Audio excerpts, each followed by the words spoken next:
J'écouterai ce que dit Dieu, car il est droit pour qui l'écoute.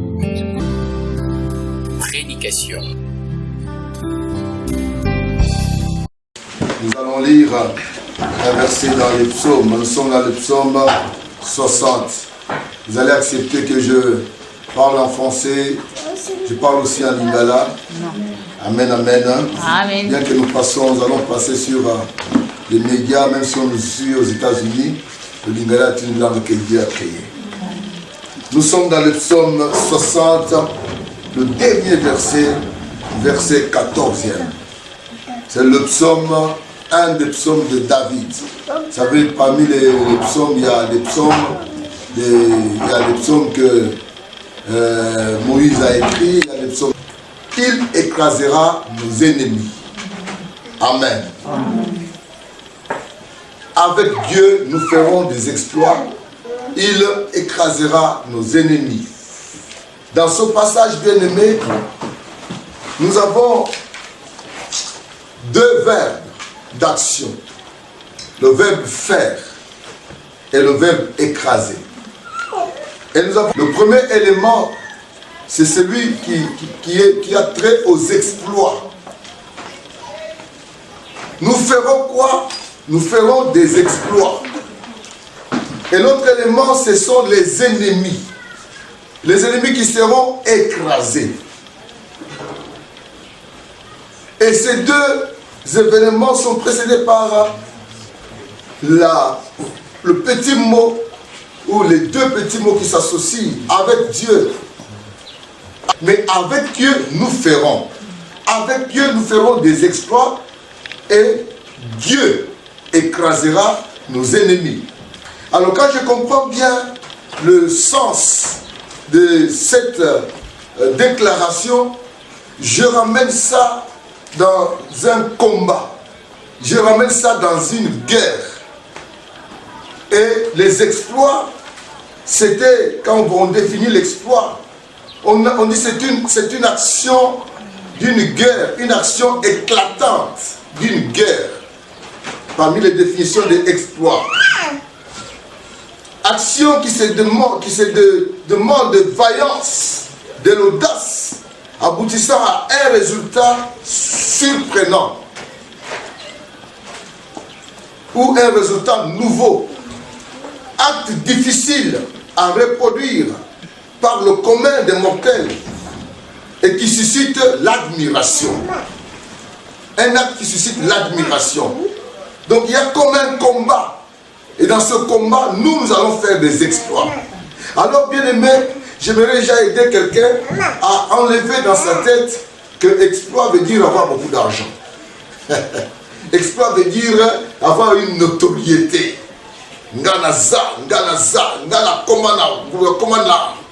Ça c'est au niveau peut-être charnel, au niveau mondain.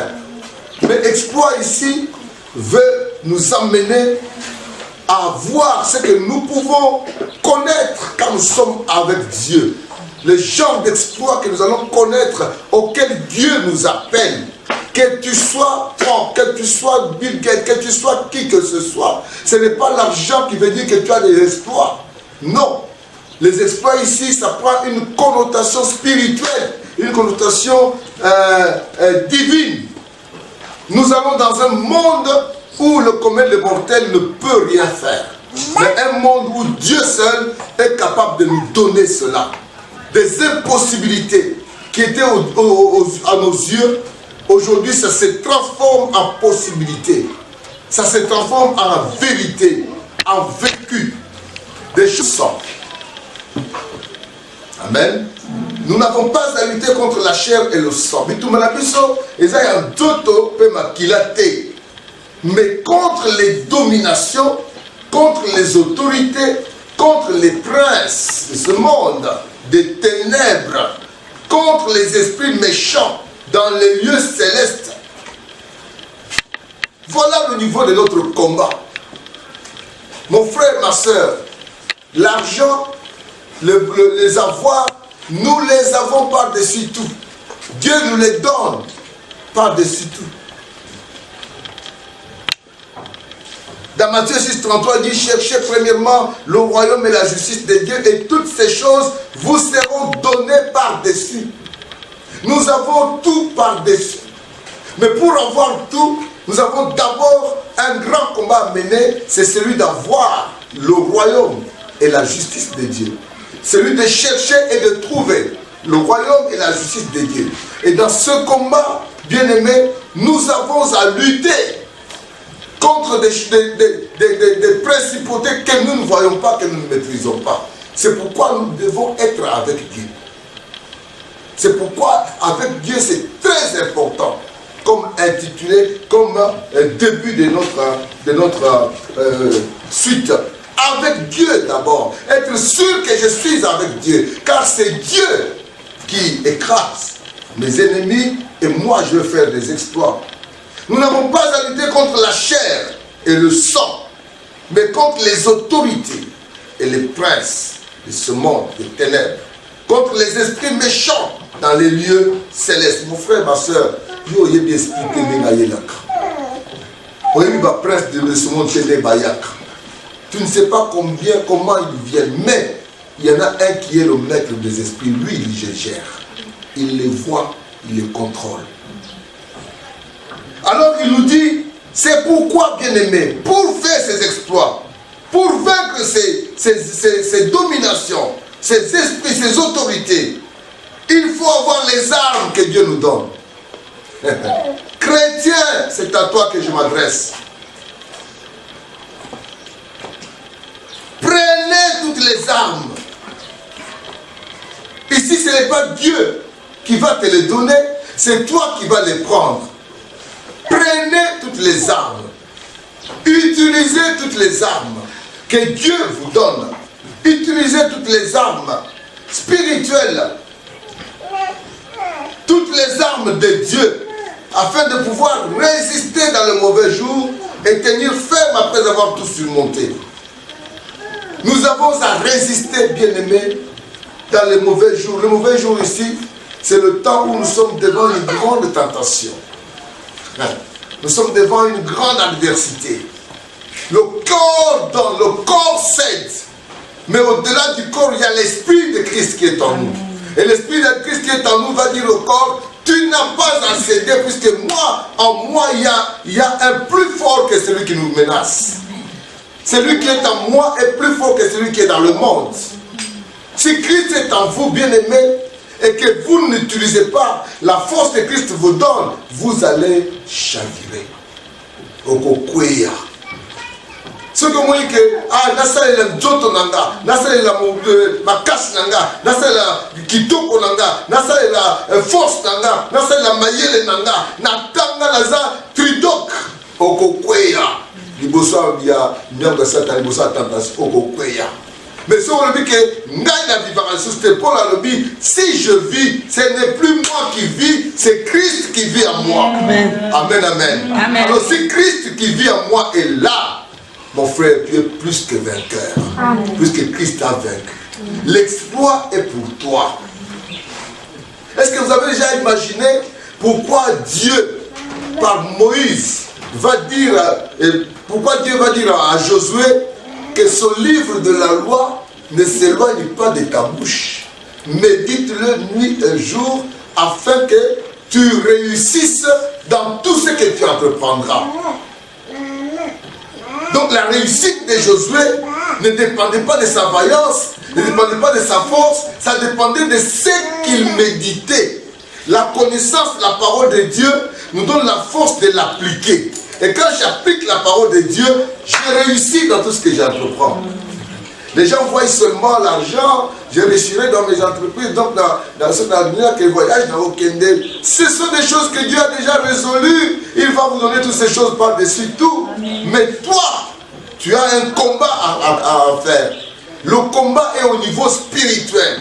Et même quand Israël marchait, même quand Moïse marchait, bien aimé, le combat était au-dessus de Moïse.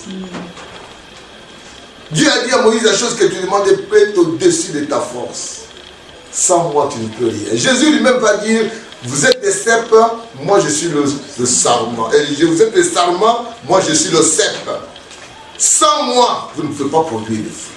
Sans moi, vous ne pouvez pas faire les exploits. Donc nous avons à demeurer en Christ. Nous avons à nous rassurer que nous sommes avec Dieu. Nous sommes en Dieu. Et quand nous sommes en Dieu, bien aimé, ce n'est plus moi qui vais agir, c'est Christ en moi qui va agir. Alors il dit, prenez toutes les âmes de Dieu afin de pouvoir tenir. Tenez donc ferme. Ayez à vos reins la vérité pour ceinture. Ayez à vos reins la vérité pour ceinture, enfant de Dieu. Il te sera donné de lutter contre les dominations des mensonges qui viendront vers toi. Et les esprits de mensonges qui vont t'assaillir. Devant cette situation, tu seras appelé à dire des mensonges. Tu ne peux pas faire des exploits en parlant des mensonges, en prononçant le mensonge, en vivant dans le mensonge. Non, il n'y aura pas d'espoir pour toi. Il n'y aura pas d'espoir pour toi. Alors la Bible t'exhorte à prendre la vérité comme ceinture. Sans la ceinture, le pantalon tombe. Avec la ceinture, nous tenons, nous sommes bien serrés dans nos reins. Et j'ai même vu que les robes des musulmans avaient des ceintures à l'intérieur pour tenir ces robes. Ça m'a étonné. Ça m'a étonné. Ça m'a étonné. Bien-aimés, ayons la vérité en tout temps. La vérité en tout lieu. La vérité partout. La vérité partout. Ce même livre d'Éphésiens, quand nous sommes au 4e verset, nous prenons 4e chapitre, nous prenons le verset 15 et le verset 25, il parle de la vérité. Mais que professant la vérité dans la charité, nous croissions à tous égards en celui qui est le chef, Christ. Professant la vérité, exerçant la vérité en tout moment, en tout lieu. Papa, dites la vérité à votre femme. Ne cachez rien, même votre salaire, ne cachez rien. Maman, parle de la vérité à votre mari. En tout moment, en tout temps. Attends, que vérité, on a. Il y a un peu de loba kaka. On a pour battre la zanzambe zayoti. Aussi dans le livre solo, il y a un loba vérité. Et tu m'as dit que papa papa il n'y aura pas d'exploit pour un papa comme ça. Les exploits que nous voulons avoir, ce sont les exploits sur le plan spirituel. Nous voulons confondre l'ennemi, nous voulons confondre Satan, nous voulons confondre les autorités, nous voulons dire au monde que Christ sauve encore aujourd'hui. Nous voulons renverser des villes entières par la vérité qui est en nous et par le pouvoir que Christ nous donne. Au verset 25 de Éphésiens 4, la Bible dit, c'est pourquoi renoncez aux mensonges et que chacun de vous parle selon la vérité à son prochain, car nous sommes membres les uns des autres. Amen, amen. Renoncez, ça ce n'est pas Dieu qui va faire pour vous, ça c'est vous-même qui allez faire ça. Oh, ezali kambo nzamba kosalela yo te yonde kosa na kati na yo makasi ya nzambe ezali yonde il faut renoncer na ba mensonge okosala exploiter na bonzambe soki ozokoba kobuka lokuta de tozaka na bakonzi mosusu abi buka lokuta mpona lokunga mboka na bino.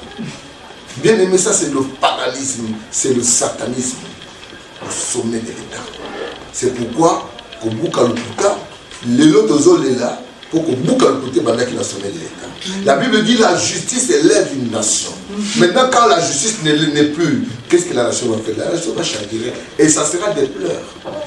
Mais si vous avez un chef de l'État, vous avez un gouvernement qui ne jure que par la vérité, qui ne jure que par la justice, qui ne jure que par le vrai, bien aimé, la nation va croître d'elle-même. L'exploit de cette nation-là sera évident devant tout le monde. Puisque nous vivons selon la vérité. La deuxième chose, c'est de vous la cuirasse de la justice. À côté de la vérité, vous avez la justice. La justice, bien aimé. La justice s'élève. Comme nous avons dit, la justice élève une nation. La justice dans notre capacité de raisonnement. La justice dans nos analyses. La justice dans nos décisions. La justice dans tout ce que nous faisons. Même dans le traitement de notre enfant. Nous devons être justes. Justes.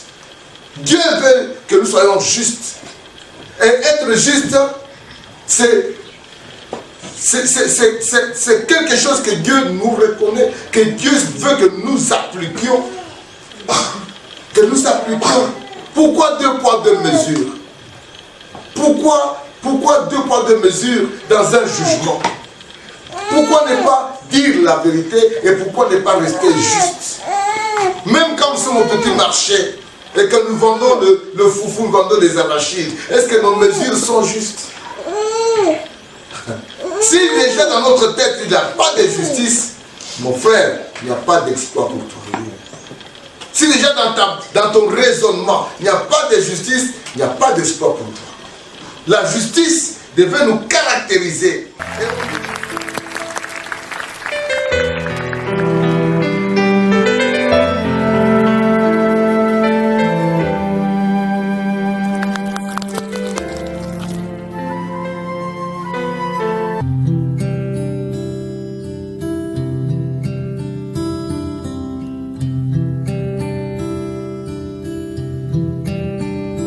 J'écouterai ce que dit Dieu, car il est droit